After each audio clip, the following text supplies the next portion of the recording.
মমতা ব্যানার্জি গেছেন, ওনার বক্তব্য রেখেছেন, ইডি এসছেন, প্রদীপ জৈনের অফিসে কি কি করতে পারেন সেসব জিনিস করেছেন। আপনারা, আমার মনে হয় সিএমকে আপনারা আপনারা ডাইরেক্ট এটাকে টেলিকাস্ট করা উচিত, আপনারা যাওয়ার উচিত আপনাদের কাছে, ওনার কাছে পরিষ্কার কথাটা শোনা উচিত। উনি যে কথাটা বলছেন আজকে ওই প্রদীপ জৈনের অফিসে কিছু নথি চুরি করার জন্য ইডি গেছেন আপনারা বলছেন, আজকে এটা মমতা ব্যানার্জিও বলেছেন যে এখানে কিছু কাগজপত্র চুরি করতে এসছেন, ওনাকে কালিমুক্ত করতে চাইছেন। আজকে যেটা আপনি বলছেন একজন উনি একজন দেশের আজকে এই রাজ্যের হচ্ছে পুলিশ মন্ত্রী, আজকে ওনার এই ধরনের কাজ করা, উনি, আমার মনে হয় উনি এই ধরনের কাজ করতে পারেন না।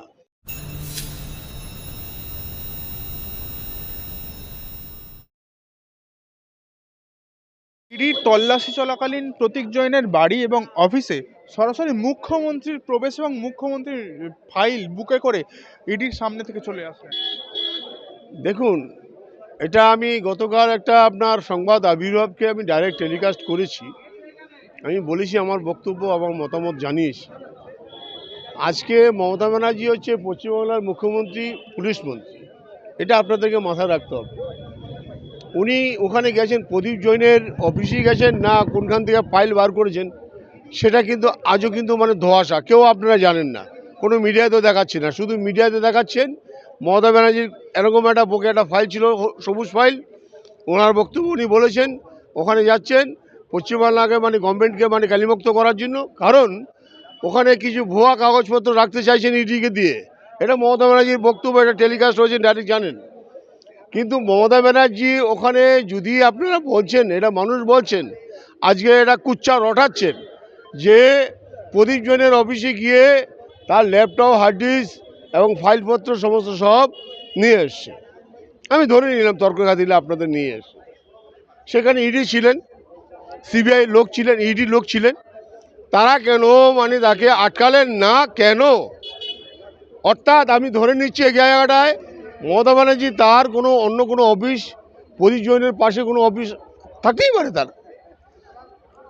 তাহলে এই জায়গাটা আমি দাঁড়িয়ে একটা কথাই আপনাদেরকে বলতে চাই, মমতা ব্যানার্জি গেছেন, ওনার বক্তব্য রেখেছেন, ইডি এসছেন, প্রদীপ জৈনের অফিসে কি কি করতে পারেন সেসব জিনিস করেছেন। ইডির কাজ ইডি করেছেন, মমতা ব্যানার্জির কাজ মমতা ব্যানার্জি করছেন। আজকে মমতা ব্যানার্জি ওখানে কিছু কাগজপত্র নিয়ে এসছে, সেটা আজকে বিজেপির লোকরা প্রচার করছেন যে উনি ওখান থেকে প্রদীপ জৈনের অফিস থেকে সমস্ত হার্ড ডিস্ক ফার্ড ডিস্ক এসব নিয়ে এসছেন। তাহলে কি তপনবাবু মুখ্যমন্ত্রীর হাতে সরাসরি ইডির আধিকারিকরাই ওই ফাইলগুলো তুলে দিলেন? না, এটা কেন তুলবেন? এটা তো ডাইরেক্ট টেলিকাস্ট হয়েছেন।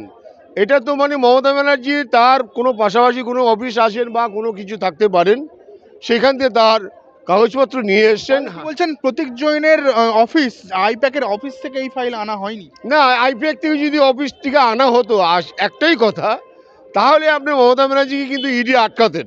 মুখ্যমন্ত্রী নিজেও তো এই বিষয়টা অস্বীকার করেননি যে ওই ফাইলটা আইপ্যাকের অফিস থেকে আনেননি, উনি কার্যত আইপ্যাকের অফিস থেকেই এনেছেন, এটা মুখ্যমন্ত্রী নিজেই বক্তব্যে স্পষ্ট করেছেন। না, আমি সেটাকে আজ পর্যন্ত আমি শুনতে পাইনি। মমতা ব্যানার্জি যদি বলে থাকেন যে আমি আইপ্যাকের অফিস থেকে আমি আপনার ওই কাগজপত্র নিয়ে এসেছি, তাহলে কি মুখ্যমন্ত্রীর অন্যায় হয়েছে? না, এটা আমি এখন পর্যন্ত জানি না। আপনার বক্তব্য, আপনার প্রশ্ন উত্তর আমি দিচ্ছি। যদি রেড চলাকালীন আইপ্যাকের অফিস থেকে ইডি অফিসারদের সামনে থেকে কার্যত ওই নথি মুখ্যমন্ত্রী নিয়ে আসেন পদের অপব্যবহার বা পদের অপপ্রয়োগ করে, তাহলে কি সেইটা মুখ্যমন্ত্রীর শাস্তিযোগ্য অপরাধ নাকি অপরাধ নয়? না, দেখুন, আপনি আইনজীবী হিসাবে একটা আমি কথা বলি, উনিও একজন আইনজীবী, উনি আমার সিনিয়র কাউন্সিল। একটা কথা বলি, আমি একজন আইনজীবী হিসাবে আইনেরই কথা বলবো। আপনাকে আমি প্রথমে একটা উত্তর দিয়েছি, প্রদীপ জৈনের অফিস থেকে যদি কোনো কাগজপত্র আনতে যেতেন, সেখানে গেছেন ইডি একটা সেন্ট্রাল ফোর্স, সেখানে সেন্ট্রাল ফোর্স নিয়েও গেছেন, রাজ্যকে ইনফর্ম করেছেন আপনারা আমাকে প্রোটেক্টেড করবেন, তাই পুলিশ গেছেন এবং মমতা ব্যানার্জি সেদিনকে গেছেন, ব্যাপারটা হচপচ হয়ে গেছেন। এখন প্রদীপ জৈনের অফিস থেকে কি কাগজ নিয়ে আসছেন না, ওনার যদি আনা হয় তাহলে মুখ্যমন্ত্রী সেটা অপরাধ না অপরাধ নয়? আইনজীবী হিসাবে আপনি কি বলেন? না, যদি ওনার ওখান থেকে কাগজপত্র কিছু নিয়ে আসে থাকেন, সেটা অপরাধজনক কথা এবং অপরাধ হয়েছে তো বটে। মুখ্যমন্ত্রী নিজেই সংবাদ মাধ্যমের কাছে তিনি বলেছেন যে এই নথিগুলো ইডি হস্তান্তর করার আগে আনা হয়েছে এবং ইডি এই নথিগুলো চুরি করার চেষ্টা করছিল, এটা মুখ্যমন্ত্রীর স্পষ্ট বক্তব্য। দেখুন একটা কথা বলি, আজকে আপনারা আমার মনে হয় সিএমকে আপনারা আপনারা ডাইরেক্ট এটাকে টেলিকাস্ট করা উচিত, আপনারা যাওয়ার উচিত আপনাদের কাছে, ওনার কাছে পরিষ্কার কথাটা শোনা উচিত। উনি যে কথাটা বলছেন আজকে ওই প্রদীপ জৈনের অফিসে কিছু নথি চুরি করার জন্য ইডি গেছেন, আপনারা বলছেন। আজকে এটা মমতা ব্যানার্জিও বলেছেন যে এখানে কিছু কাগজপত্র চুরি করতে এসছেন। তপনবাবু, আপনি নিজে আইনজীবী হাইকোর্টে, এবং আপনি নিজে বলছেন যে মুখ্যমন্ত্রী নিজেও আইনজীবী। মুখ্যমন্ত্রী যদি আইনজীবী হন এবং মুখ্যমন্ত্রী নিজেও এর আগে বহুবার দাবি করেছেন, তাহলে মুখ্যমন্ত্রী এই ইডির বিরুদ্ধে পদক্ষেপ কি আইনিভাবে নিতে পারতেন না? সেখানে সরাসরি মুখ্যমন্ত্রীর একেবারে উপস্থিত হওয়া এবং তারপরে ইডির রেডে হস্তক্ষেপ করা, এইটা কি অপরাধযোগ্য নয়, বা মুখ্যমন্ত্রীর কি এটা উচিত হলো? না দেখুন একটা কথা বলি, আমি একটাই কথা আপনার আমার কাছে স্ট্যান্ড বাই আমি রয়ে গেলাম, যেটা হচ্ছে যে প্রদীপ জৈনের অফিস থেকে যে কিছু নথি চুরি করার জন্য ইডি গেছেন, সেটা মমতা ব্যানার্জি বলছেন এখানে চুরি চামারি চলছেন, ওনাকে কালিমুক্ত করতে চাইছেন। আজকে যেটা আপনি বলছেন একজন উনি একজন দেশের আজকে এই রাজ্যের হচ্ছে পুলিশ মন্ত্রী। আজকে ওনার এই ধরনের কাজ করা, আমার মনে হয় উনি এই ধরনের কাজ করতে পারেন না। তবু একটা কথা বলি, উনি যে কাগজপত্র নিয়ে যে ইডি যদি চুরি করতে যান বা চুরি করার জন্য গিয়েছেন, সেটা তার কাছে নলেজে গেছিলেন, তাই হয়তো ওখানে যেতে পারেন।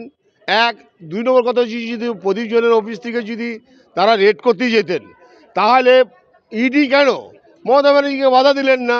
সেখানে তার কাগজ চুরি করুক আর যাই করুক, আমার প্রশ্নটা হচ্ছে তাহলে তার উচিত ছিল ইডির যে তুমি এখানে আপনি ঢুকতে পারবেন না। আজকে আমি রেড করছি একটা প্রশ্ন আপনাকে, আপনাদেরই সহকর্মী সব্যসাচী চ্যাটার্জি তিনি সরাসরি বলছেন মুখ্যমন্ত্রী যেভাবে একজন তদন্তকারী সংস্থা ইডির তদন্ত চলাকালীন তার নথি সেখান থেকে হস্তক্ষেপ করে তুলে আনলেন, তাহলে আগামী দিনে পুলিশ যদি কখনো কোথাও রেড করে, তাহলে সাধারণ মানুষ সেই পুলিশকে বাধা দিতে পারেন, বাধা দেওয়া উচিত। সরাসরি বাধা দিতে তিনি বলছেন, কি বলবেন এই বিষয়টা? দেখুন, এটা সব্যসাচীদার নিজের ব্যক্তিগত মত, তার সে একটা ভিন্ন একটা দল করেন, ওনার আমাদের বিরোধীর মধ্যে উনি আছেন, বিরোধী গোষ্ঠী, উনি অনেক খুশি কথা বলতে পারেন, এটা ব্যক্তিগত তার রুচি এবং তার মত। মুখ্যমন্ত্রী যেহেতু আইনি পদক্ষেপ না করে সরাসরি ইডির তদন্তে বাধা দিলেন, ইডির আধিকারিকদের সামনে থেকে রেড চলাকালীন নথিপত্র কার্যত চুরি করে বেরিয়ে নিয়ে এলেন, তাহলে কি সেই জায়গায় সাধারণ মানুষ সেই আইনি প্রক্রিয়াকে মানবে? আইনি যে পুলিশের যখন কোনো রেড চলবে, সেই পুলিশের আইনি প্রক্রিয়াকে সাধারণ মানুষ মানতে পারবেন তো? নাকি মুখ্যমন্ত্রীর কাছ থেকে শিক্ষা নিতে হবে? না, একটা কথা বলি, এটা আপনারা শিক্ষা নেবেন অবশ্যই, উনি ভালো মানুষ, নেবেন। উনি চুরি কথাটা বলবেন না, উনি চুরি করতে যাননি। চুরি করতে গেলে গোপনে চুরি করতে হয়, কারণ প্রকাশ্য সামনে মানুষের চুরি হয় না। নাম্বার ওয়ান, যে বলেছেন সব্যসাচীদা, তার উত্তর আমি এটা একটা দিলাম। দুই নম্বর কথা হচ্ছে যে চুরি কথাটা হচ্ছে গোপনে চুরি করা। এই তো মমতা ব্যানার্জি তো গোপনে যায়নি।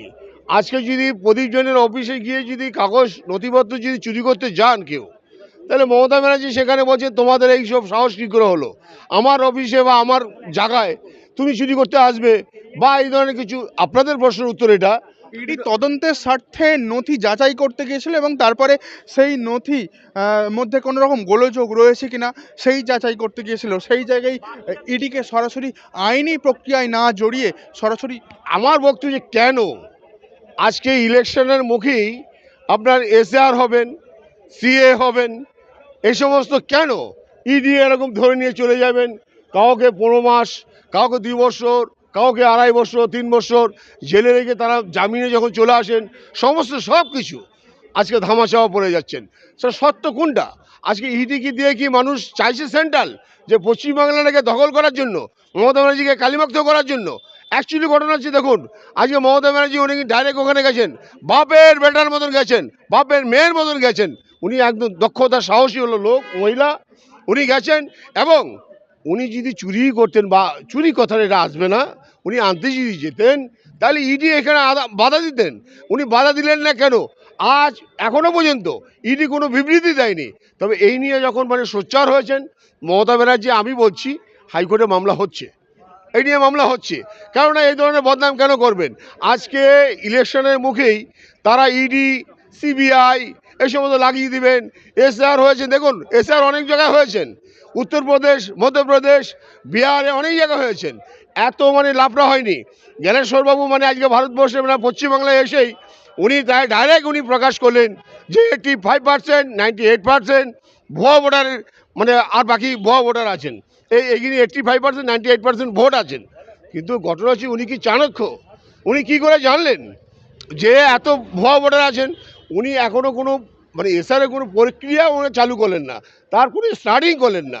সে কি করে বলেন যে এই ভুয়া ভোটার, এত পার্সেন্ট ভুয়া ভোটার? তাহলে আজকে উনি নিজের মুখে স্বীকার করেছেন। জ্ঞানের ভাণ্ডার জ্ঞানেশ্বর বাবু ইলেকশন কমিশনার, তাকে আমি এখানে হুঁশিয়ারি দিতে চাই। উনি অনেক কথা লাফালাফি করেছিলেন, তার কথার সঙ্গে কাজের সঙ্গে মিল নেই। কারণ আজকে বলেছে রোহিঙ্গা এখানে আছেন, অমিত শাহ বলেছেন ঘুষপেটিয়া। হ্যাঁ, ওই যে বাংলাদেশে যারা ঘুষপেটিয়া আছেন মুসলমান, তারাও, আমরাও বলছি তারাও। আমরা তাদেরকে বলছি না, বাধা দিচ্ছি না, আমরা কখনো বাধা দেবো না, আমরা কখনো বাধা দেবো না। আমরা চাই